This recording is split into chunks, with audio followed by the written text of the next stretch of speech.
Bonsoir, vous écoutez La Voix des Ombres. Ce soir, nous allons écouter la voix d'Aliette, qui nous parle de cette femme qu'il a rencontrée sur la route pour les eaux de l'Ouesh. Alors installez-vous confortablement, laissez la lampe vaciller, et suivez-moi dans ces récits où l'imaginaire flirte avec l'invisible.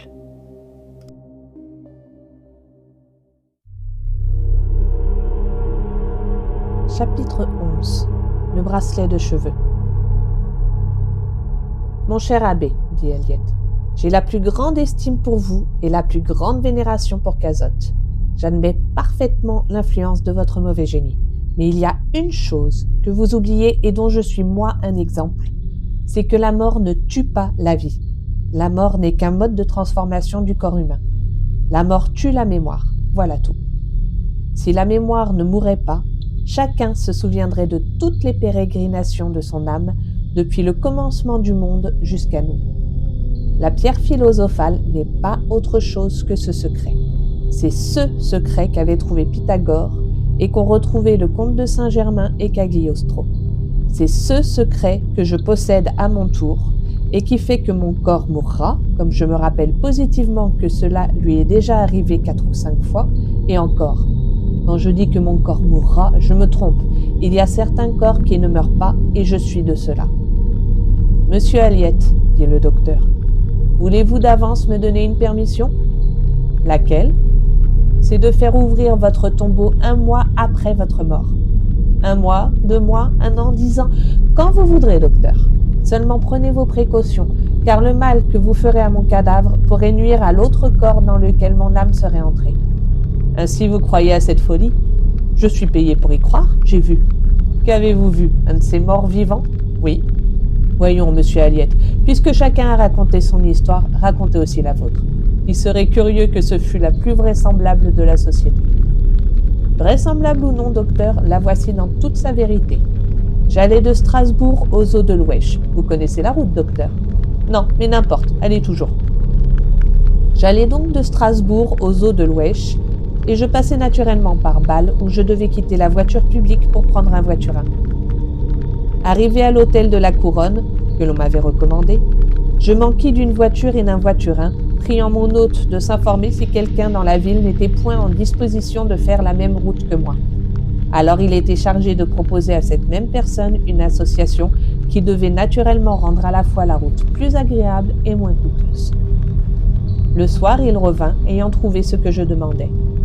La femme d'un négociant bâlois qui venait de perdre son enfant âgé de 3 mois, qu'elle nourrissait elle-même, avait fait à la suite de cette perte une maladie pour laquelle on lui ordonnait les eaux de l'Ouesh. C'était le premier enfant de ce jeune ménage marié depuis 1 an. Mon hôte me raconta qu'on avait eu grand-peine à décider la femme à quitter son mari. Elle voulait absolument ou rester à Bâle, ou qu'il vînt avec elle à l'Ouesh, mais d'un autre côté l'état de sa santé exigeant les eaux, tandis que l'état de leur commerce exigeait sa présence à Bâle, elle s'était décidée et partait avec moi le lendemain matin. Sa femme de chambre l'accompagnait. Un prêtre catholique, desservant l'église d'un petit village des environs, nous accompagnait et occupait la 4e place dans la voiture. Le lendemain, vers 8 heures du matin, la voiture vint nous prendre à l'hôtel. Le prêtre y était déjà, j'y montai à mon tour et nous allâmes prendre la dame et sa femme de chambre. Nous assistâmes de l'intérieur de la voiture aux adieux des 2 époux qui, commencés au fond de leur appartement, continuèrent dans le magasin et ne s'achevèrent que dans la rue. Sans doute la femme avait quelques pressentiments car elle ne pouvait se consoler. On eût dit que, au lieu de partir pour un voyage d'une 50aine de lieues, elle partait pour faire le tour du monde. Le mari paraissait plus calme qu'elle, mais néanmoins était plus ému qu'il ne convenait raisonnablement pour une pareille séparation. Nous partîmes enfin. Nous avions naturellement, le prêtre et moi, donné les 2 meilleures places à la voyageuse et à sa femme de chambre, c'est-à-dire que nous étions sur le devant et elle au fond.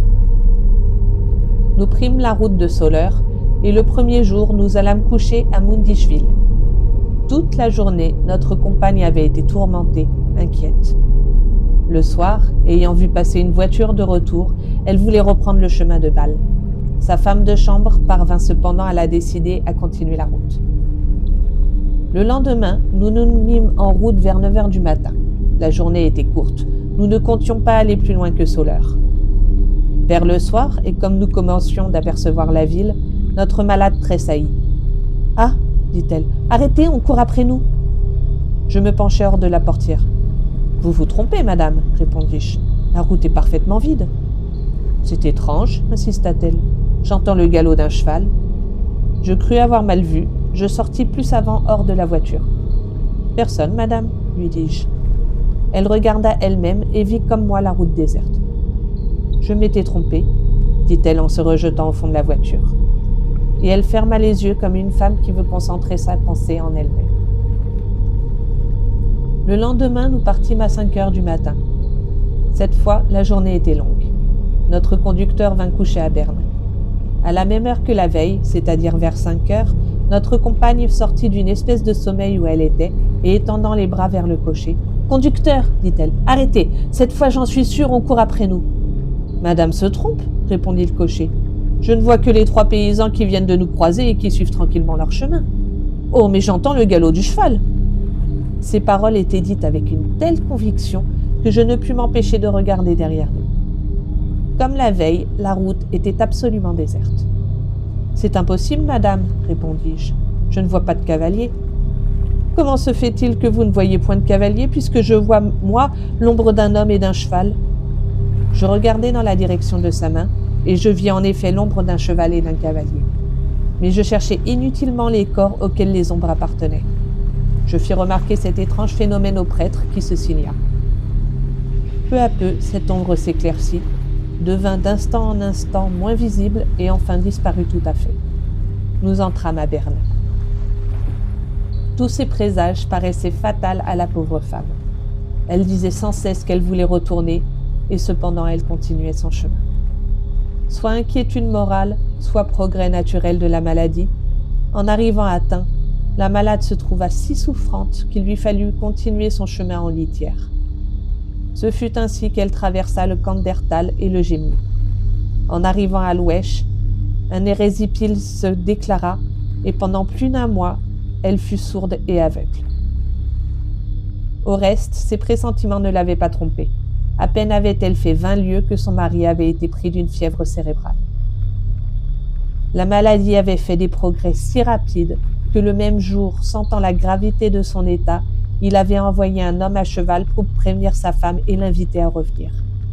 Mais entre Laufen et Breinsteinbach, le cheval s'était abattu et le cavalier étant tombé, sa tête avait donné contre une pierre et il était resté dans une auberge, ne pouvant rien pour celui qui l'avait envoyé que le faire prévenir de l'accident qui était arrivé. Alors on avait envoyé un autre courrier, mais sans doute il y avait une fatalité sur eux. À l'extrémité du Kandertal, il avait quitté son cheval et pris un guide pour monter le plateau du Schwalbach, qui sépare l'Oberland du Valais, quand, à moitié chemin, une avalanche roulant du mont Attels l'avait entraîné avec elle dans un abîme. Le guide avait été sauvé comme par miracle. Pendant ce temps, le mal faisait des progrès terribles. On avait été obligé de raser la tête du malade qui portait des cheveux très longs, afin de lui appliquer de la glace sur le crâne. À partir de ce moment, le moribond n'avait plus conservé aucun espoir, et dans un moment de calme, il avait écrit à sa femme. « Chère Bertha, je vais mourir, mais je ne veux pas me séparer de toi tout entier. Fais-toi faire un bracelet des cheveux qu'on vient de me couper et que je fais mettre à part. Porte-le toujours, et il me semble qu'ainsi nous serons encore réunis. Ton Frédéric. » Puis il avait remis cette lettre à un 3e express à qui il avait ordonné de partir aussitôt qu'il serait expiré. Le soir même, il était mort. 1 heure après sa mort, l'express était parti, et plus heureux que ses 2 prédécesseurs, il était vers la fin du 5e jour arrivé à Loesch. Mais il avait trouvé la femme aveugle et sourde. Au bout d'1 mois seulement, grâce à l'efficacité des eaux, cette double infirmité avait commencé à disparaître. Ce n'était qu'un autre mois écoulé qu'on avait osé apprendre à la femme la fatale nouvelle à laquelle, du reste, les différentes visions qu'elle avait eues l'avaient préparée. Elle était restée un dernier mois pour se remettre complètement. Enfin, après 3 mois d'absence, elle était repartie pour Bâle. Comme de mon côté j'avais achevé mon traitement, que l'infirmité pour laquelle j'avais pris les eaux et qui était un rhumatisme allait beaucoup mieux, je lui demandai la permission de partir avec elle, ce qu'elle accepta avec reconnaissance, ayant trouvé en moi une personne à qui parler de son mari que je n'avais fait qu'entrevoir au moment du départ, mais enfin que j'avais vu. Nous quittâmes Louèche, et le 5e jour au soir, nous étions de retour à Bâle. Rien ne fut plus triste et plus douloureux que la rentrée de cette pauvre veuve dans sa maison. Comme les 2 jeunes époux étaient seuls au monde, le mari mort, on avait fermé le magasin. Le commerce avait cessé comme cesse le mouvement lorsqu'une pendule s'arrête. On envoya chercher le médecin qui avait soigné le malade, les différentes personnes qui l'avaient assisté à ses derniers moments, et par eux, en quelque sorte, on ressuscita cette agonie. On reconstruisit cette mort déjà presque oubliée chez ces cœurs indifférents. Elle redemanda au moins ses cheveux que son mari lui léguait. Le médecin se rappela bien avoir ordonné qu'on les lui coupât. Le barbier se souvient bien d'avoir rasé le malade, mais voilà tout. Les cheveux avaient été jetés au vent, dispersés, perdus. La femme fut désespérée. Ce seul et unique désir du moribond qu'elle portât un bracelet de ses cheveux était donc impossible à réaliser. Plusieurs nuits s'écoulèrent, nuits profondément tristes, pendant lesquelles la veuve, errante dans la maison, semblait bien plutôt une ombre elle-même qu'un être vivant. À peine couchée, ou plutôt à peine endormie, elle sentait son bras droit tomber dans l'engourdissement, et elle ne se réveillait qu'au moment où cet engourdissement lui semblait gagner le cœur. Cet engourdissement commençait au poignet, c'est-à-dire à la place où aurait dû être le bracelet de cheveux, et où elle sentait une pression pareille à celle d'un bracelet de fer trop étroit. Et du poignet, comme nous l'avons dit, l'engourdissement gagnait le cœur. Il était évident que le mort manifestait son regret de ce que ses volontés avaient été si mal suivies. La veuve comprit ses regrets qui venaient de l'autre côté de la tombe. Elle résolut d'ouvrir la fosse, et si la tête de son mari n'avait pas été entièrement rasée, d'y recueillir assez de cheveux pour réaliser son dernier désir. En conséquence, sans rien dire de ses projets à personne, elle envoya chercher le fossoyeur.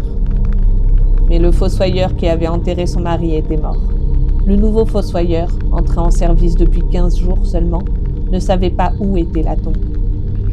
Alors, espérant une révélation, elle qui, par la double apparition du cheval, du cavalier, elle qui, par la pression du bracelet, avait le droit de croire au prodige, elle se rendit seule au cimetière, s'assit sur un tertre couvert d'herbes vertes et vivaces comme il en pousse sur les tombes, et là, elle invoqua quelques nouveaux signes auxquels elle put se rattacher pour ses recherches.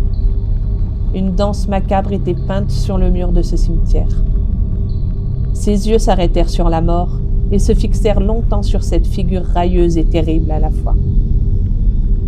Alors il lui sembla que la mort levait son bras décharné, et du bout de son doigt osseux désignait une tombe au milieu des dernières tombes. La veuve alla droit à cette tombe, et quand elle y fut, il lui sembla voir bien distinctement la mort qui laissait retomber son bras à la place primitive. Alors elle fit une marque à la tombe, alla chercher le fossoyeur, le ramena à l'endroit désigné et lui dit « Creusez, c'est ici ». J'assistais à cette opération. J'avais voulu suivre cette merveilleuse aventure jusqu'au bout. Le fossoyeur creusa. Arrivé au cercueil, il leva le couvercle. D'abord, il avait hésité, mais la veuve lui avait dit d'une voix ferme « Levez, c'est le cercueil de mon mari ». Il obéit donc, tant cette femme savait inspirer aux autres la confiance qu'elle possédait elle-même. Alors apparut une chose miraculeuse et que j'ai vue de mes yeux. Non seulement le cadavre était le cadavre de son mari, non seulement ce cadavre, à la pâleur près, était tel que de son vivant, mais encore, depuis qu'ils avaient été rasés, c'est-à-dire depuis le jour de sa mort, ses cheveux avaient poussé de telle sorte qu'ils sortaient comme des racines par toutes les fissures de sa bière. Alors la pauvre femme se pencha vers ce cadavre, qui semblait seulement endormi. Elle le baisa au front, coupa une mèche de ses longs cheveux si merveilleusement poussés sur la tête d'un mort, et en fit faire un bracelet. Depuis ce jour, l'engourdissement nocturne cessa. Seulement, à chaque fois qu'elle était prête à courir quelque grand danger, une douce pression, une amicale étreinte du bracelet l'avertissait de se tenir sur ses gardes. Eh bien, croyez-vous que ce fut réellement le mort, que ce cadavre fut bien un cadavre ? Moi, je ne le crois pas. Et, demanda la dame pâle avec un timbre si singulier qu'il nous fit tressaillir tous dans cette nuit où l'absence de lumière nous avait laissés.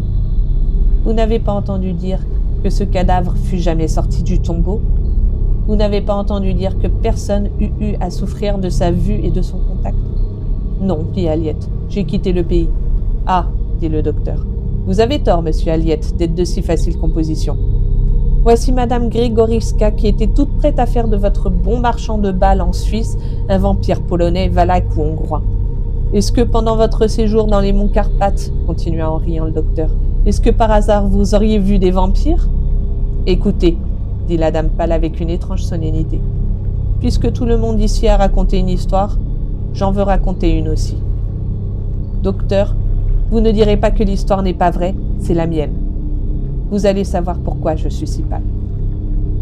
En ce moment, un rayon de lune glissa par la fenêtre à travers les rideaux et venant se jouer sur le canapé où elle était couchée, l'enveloppa d'une lumière bleuâtre qui semblait faire d'elle une statue de marbre noir couchée sur un tombeau.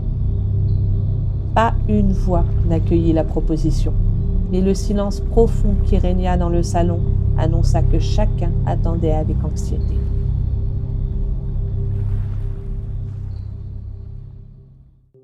Et l'histoire s'arrête là pour aujourd'hui.